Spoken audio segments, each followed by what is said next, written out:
Hi, and welcome to another episode of Hot Takes with me, the Silver Fox. And another sport is looking at a ban on trans competitors. This time, it's athletics. Click, click, click, click, click. The domino effect in full force. Ever since FINA was the first, all these other sports that have been sitting on the fence have finally come out and said, oh yes, we're not first, so we will be brave enough to jump on the bandwagon. Well done. Also well done to the mainstream media, who, after years of pushing a woke agenda, is finally seeing the light and coming down on the side of the angels. Anyway, we'll have a look at this article and see what's happening. So this story's in quite a few outlets, but I've chosen Breitbart because it just happens to be there. Biology trumps gender. World Athletics President hints at trans ban in women's matches. And there's a picture of, well, it's Caster Semenya. I won't say whether that's a male or a female. I've not seen the results. It looks fairly butch though.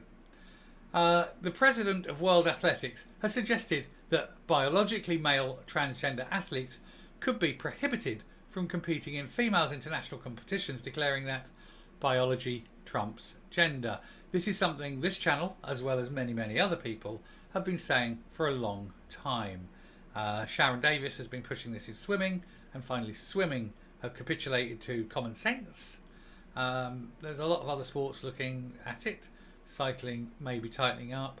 Rugby league have started it on the international, and hopefully we'll drag that down into all levels. There's lots of sports, should we say, investigating the trans issue and the fairness to biological women for having biological men competing.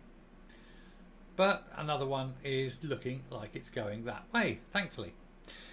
Lord Sebastian Coe, the president of World Athletics, the governing body for international track and field competitions, has hinted that the organisation may adopt new eligibility requirements that could see trans athletes banned from facing off against women, as he hailed the move by FINA to ban transgender people who experienced male puberty from female swimming matches. We see an international federation asserting its primacy in setting rules, regulations and policies that are in the best interest of its sport, Coe told the BBC. This is as it should be. We have always believed that biology trumps gender, and we will continue to review our regulations in line with this. We will follow the science. Well, the science is that if you're a man, you're going to be stronger and faster and whatever than a woman, and that's it. That is the science. We continue to study, research and contribute to the growing body of evidence that testosterone is a key determinant in performance, and have scheduled a discussion on our regulations with our council at the end of the year. You see, the problem is here, they're falling into the same trap, that they are measuring ability and masculinity by testosterone. Testosterone is a very small part of it. Your current testosterone level has very little bearing on it. Have you gone through male puberty? Yes or no? Do you have male muscle density? Do you have male muscle thickness? Do you have twitch response? So many more things than just how high your testosterone is. Biochemically different, all sorts of things. But they pick an arbitrary number and an arbitrary measurement, and it's wrong. They should look at it in the round. And in the round is, have you got XY chromosomes or XX chromosomes? Because ultimately, that is the only decider. Lord Coe, a one-time Conservative Member of Parliament in the British House of Commons, has already introduced curbs on trans athletes as President of World Athletics, requiring that testosterone levels must be below 5 nanomoles per litre to enter into a women's competition. But that's meaningless. Like I say, if you've gone through male puberty, it's a meaningless, arbitrary figure.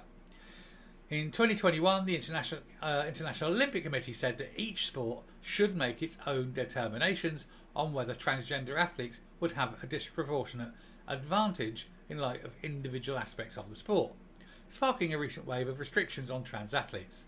On Monday, the International Rugby League announced that it will be prohibiting biological males to face off against women until further research is completed. The IRL, which cited the Olympic Committee's judgment, said that as a contact sport, it has a responsibility to balance the individual's right to participate, a long-standing principle of rugby league, and at its heart from the day it was established, against perceived risk to other participants, and to ensure all are given a fair hearing. Monday's decision means that trans athletes will be barred from the upcoming Women's Rugby League in October and November, the World Cup in October and November. The move from the International Rugby League follows a similar ban from World Rugby, which stated in 2020 that the risk of injury posed to female athletes was too great given the natural strength advantages of biological males, even after being placed on hormone drugs to suppress testosterone. Over the weekend, International Swimming Federation FINA, the governing body, ruled that any athlete who had gone through male puberty should be barred from female races, and quite right too. And it's just sort of him agreeing with it. But yeah, that's basically it. There was some comments there, but they're all basically the one-sided, and that is very much well done. So I'll round off here, come up, and we'll finish the video.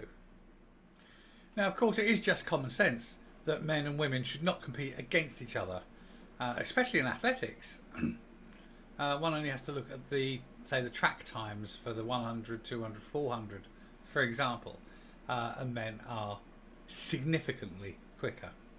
And again, with a lot of the sort of the power events, men will outperform women. In fact, the only, I suppose you'd call it power event, I think, where the women outperform the men is the discus. And I think the women's discus record is further than the men's discus record.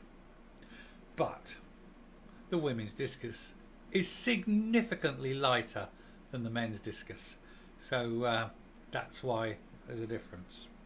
But on any other metric, women are at a natural disadvantage, and it's wrong for men, particularly when they're not very good against other men, but lack the ability to just accept that they're not very good and go, I know, I'll become a woman so I can win a medal to please my tiny ego. It's not right, not fair, and it can cause injuries to women. It's removing opportunities for women, and it needs to be fought.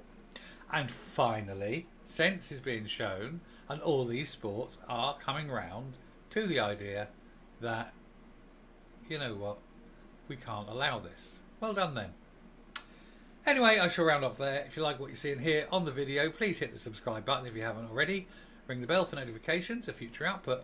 Leave a like, leave a comment, and until next time, dear friends, stay safe, stay well, and goodbye.